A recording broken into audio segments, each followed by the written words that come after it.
Bueno, ahora veamos de forma explícita cómo cambia la frecuencia de el tipo puntiagudo, que esto lo hemos definido como la frecuencia de el tipo que tiene el rostro puntiagudo, que esto lo hemos definido como la frecuencia de P. Para hacer esto, cómo cambia en el tiempo, lo que vamos a hacer es que vamos a esta cantidad, le vamos a restar la cantidad, o sea, a la cantidad, a la frecuencia que tenía el tipo 1, en el instante de tiempo t más 1, le vamos a restar la frecuencia que tenía justo antes, es decir, en el instante de tiempo t. Ahora, si restamos aquí eh, p en el tiempo t, tenemos que restarlo aquí también.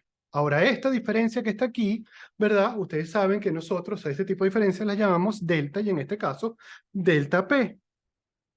Bueno, fíjense que, bueno, de aquí en adelante lo que viene es simplemente carpintería algebraica. Entonces, lo primero que vamos a hacer es que tenemos P en estos dos lugares, vamos a sacar P, factor común. Ahora vean que tenemos este 1 aquí. Si yo divido 8 entre 8, es 1. Es decir, si yo divido dos cantidades iguales, eso da 1. Si yo divido B entre B, ¿verdad? Eso da 1. Por lo tanto, este 1 yo lo puedo representar como la división de dos veces, o sea, como la división del fitness promedio de la población entre el fitness promedio de la población. Ahora vean aquí que tenemos el mismo denominador, entonces lo podemos unir, ¿verdad? Se recuerdan que para el fitness promedio nosotros tenemos una expresión explícita para este valor, vamos a sustituirlo, ¿sí? Vamos a deshacernos de estos corchetes que no hacen nada aquí, y fíjense que lo que voy a hacer ahora es que como tengo R1 aquí y R1 aquí, voy a sacar R1 factor común, ¿sí? Y me queda 1 menos P. Ahora, este 1 menos P, como nosotros solamente tenemos dos tipos, habíamos dicho que P más Q, que son las frecuencias de cada uno de los tipos, vale 1. Si nosotros despejamos Q, nos damos cuenta que es 1 menos P. Por lo tanto, este 1 menos P lo podemos sustituir por Q. Y como tenemos Q aquí y Q aquí, podemos sacar Q factor común. Y ahora tenemos una expresión que es muy importante, que va a reaparecer varias veces el día en esta clase, y que además es una expresión muy común dentro de la evolución. Entonces es bueno que se familiaricen con ella. Pero entonces vamos a analizarla. Pero vamos a analizar esta expresión de una forma un poco rara. Vamos a analizarla geométricamente. Entonces, fíjense que tenemos términos que están fuera del paréntesis y términos que están dentro del paréntesis. Vamos a centrarnos primero en los que están fuera del paréntesis. Y vamos a analizar P de una forma muy rara. Vamos a poner P, ¿verdad? Dentro de estos dos, a P como función de P. Por lo tanto, P como función de P es una recta, ¿verdad? Es una recta de 45 grados, ¿sí? Ahora, pongamos, ¿verdad? Una recta de 45 grados y que vive, o sea, que toma valores entre 0 y 1. El menor valor que puede tomar es 0, el mayor valor que puede tomar es 1, porque es una frecuencia, ¿no? Relativa. Ok, ahora vamos a poner a Q como función de P. Pero nosotros sabemos cómo se comporta P.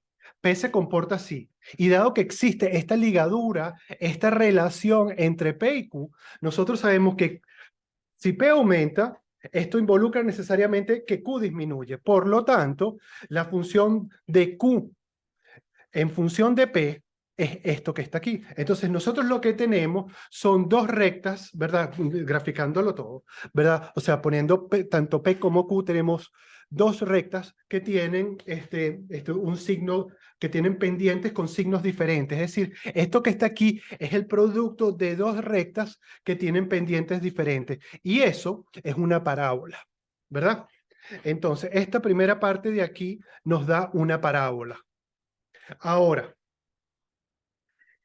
esto que está aquí, R1 y R2, ¿verdad? Es una suposición que hemos hecho, son constantes. Entonces, una diferencia entre dos constantes es otra constante. Entonces, lo que vamos a hacer, ¿verdad? El siguiente paso es que esta parábola lo vamos a multiplicar por una constante, ¿verdad? Ahora, esa constante puede ser positiva y por lo tanto, este producto va a ser una parábola, que va a vivir en este cuadrante positivo. Ahora, si lo multiplicamos, si esto que está aquí, ¿verdad?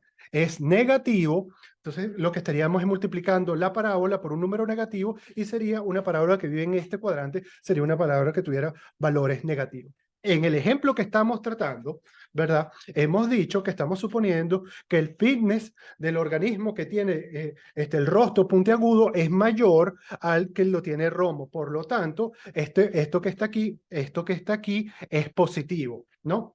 Ok. Y lo siguiente es el denominador, que es un promedio que lo que hace es que ajusta la parábola. Entonces veamos, ¿verdad? ¿Cómo es el comportamiento de este sistema en el tiempo? ¿Verdad? Entonces, por aquí, ¿qué tenemos? La frecuencia de P y cómo va a cambiar en el tiempo. Lo importante, lo primero, es que delta P siempre es positivo, es decir, siempre se va a incrementar el valor de P. Ahora, vamos a suponer que comenzamos con un P que tiene un valor muy bajo. ¿Por qué? Porque esto es una mutación, es decir, la mayoría de los individuos, la abrumadora mayoría de los individuos de la población tienen el rostro romo y puede ser un solo individuo, ¿verdad? Porque es en donde surgió esta mutación que tiene el rostro puntiagudo. Ahora, ¿qué va a pasar? Bueno, a partir de esta frecuencia original, lo que va a pasar, bueno, es que se va a incrementar su frecuencia. ¿Cómo lo sabemos? Porque el delta P, o sea, la variación en su frecuencia, en la frecuencia de P es positiva. Pero entonces, y con un paso que va a tener esta altura. Ahora, luego, ¿qué va a pasar? Va a seguir incrementándose, pero vean ustedes que el tamaño del paso se incrementa. Luego, seguimos teniendo pasos grandes, luego pasos pequeños, y finalmente llegamos a un punto, ¿verdad? Que es donde esta frecuencia se hace 1. Y entonces, vean ustedes cómo ha sido el camino hasta llegar a la frecuencia 1, ¿cómo ha sido? Tenemos escalones pequeños, después escalones grandes y después escalones pequeños, ¿sí? Bueno, y lo que ocurrió, ven ustedes que esto nos produce una gráfica, una función que tiene una forma sigmoidal, ¿verdad?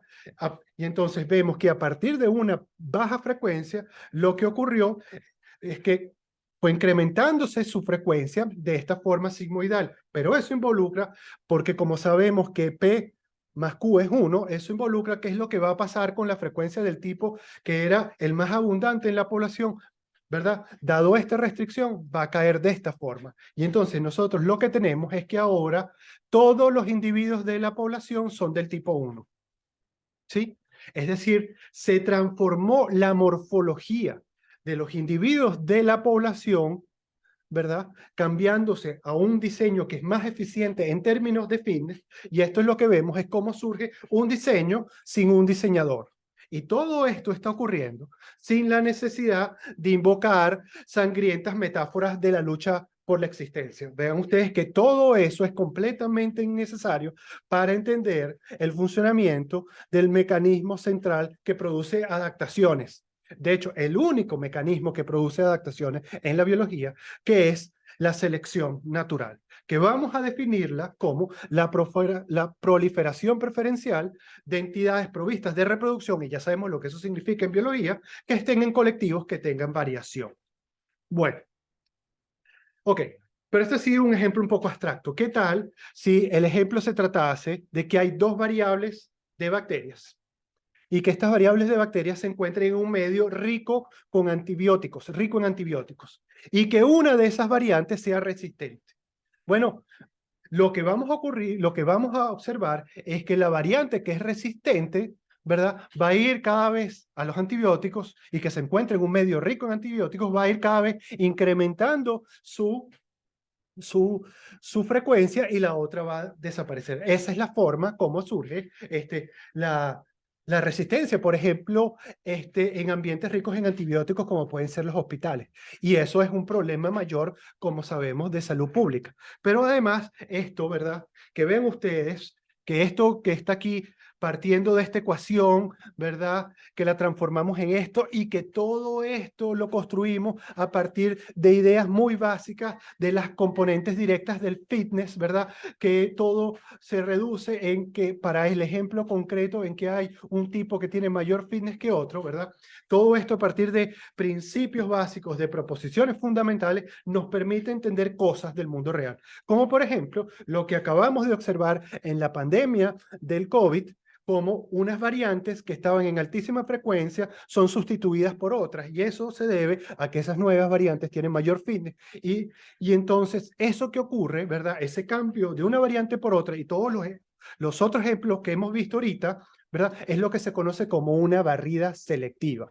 Es decir, en este caso particular, con los supuestos que hemos visto aquí, bueno, lo que vemos es que el fenotipo, el tipo que tiene mayor fitness desplaza selectivamente al otro. Y de hecho, a lo largo de la pandemia vimos esto en muchas oportunidades, que nuevas variantes desplazaban a las otras. Ahora ustedes tienen una herramienta conceptual que les permite comprender por qué eso pasó. Y es que, en realidad, ese elefante en la habitación que estamos trayendo ahora aquí al protagonismo, es decir, la evolución nos ayuda a comprender fenómenos biológicos. Entonces voy a dejar hasta aquí este video.